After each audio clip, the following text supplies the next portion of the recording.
I strongly believe in Albert Einstein's saying that the day you stop learning is the day you start dying.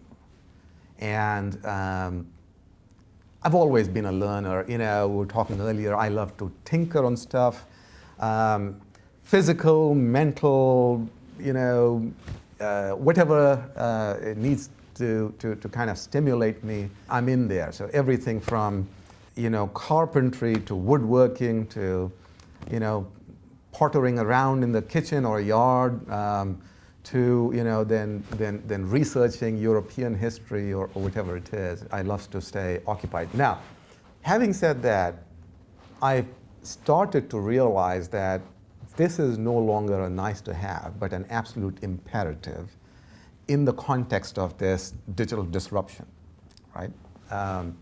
And so this then becomes not just, you know, necessary, but very urgent at the same time. And so I am now starting to change my own behaviors. I'm now forcing myself to read at least 5 articles before I go to bed every day on something digital, because this stuff changes so rapidly.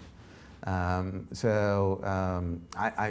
just believe that now, more than any other time in history, you cannot mentally rest. You have to be learning.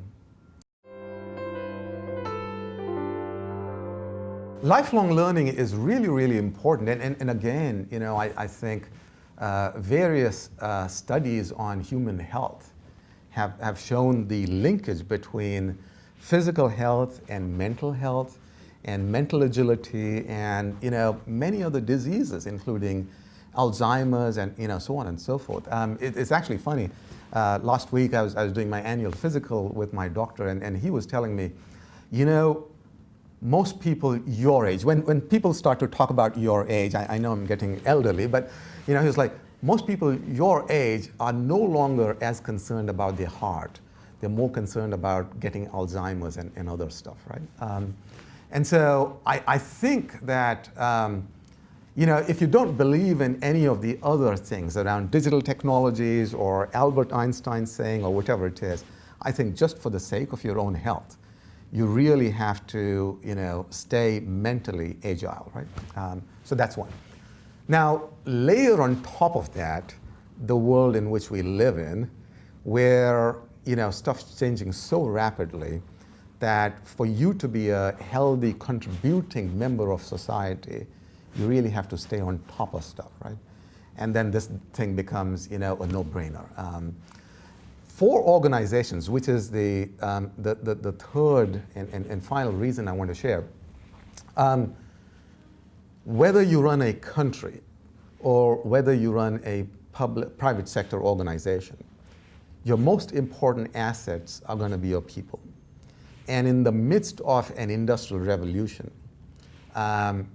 if you don't have a plan to bring them along and to keep them productive, sooner or later, you're going to face a mutiny. You're going to face a people revolution.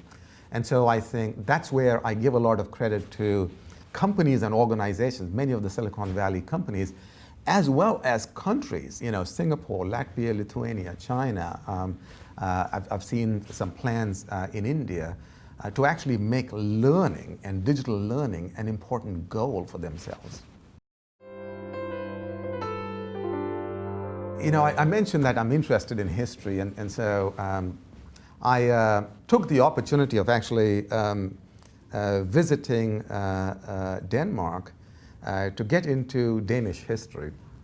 You know, we've all heard about the Vikings and, you know, the Danish and so on and so forth. But it's actually interesting because, you know, if you go Google Wikipedia on Denmark and Danish history, they actually don't start to get into the history before, you know, 1200 BCE, which I think is a pity, because when you look at the impact that the Danes have had in, for example, England or Scotland, I mean, you know, the entire culture of the UK has probably been more influenced by the Danish than it has, the rest of Europe, and French and Germans, and so on and so forth.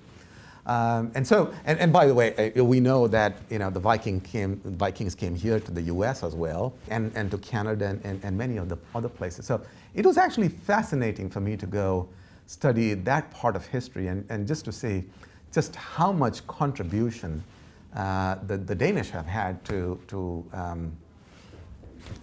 world economic development, history maybe.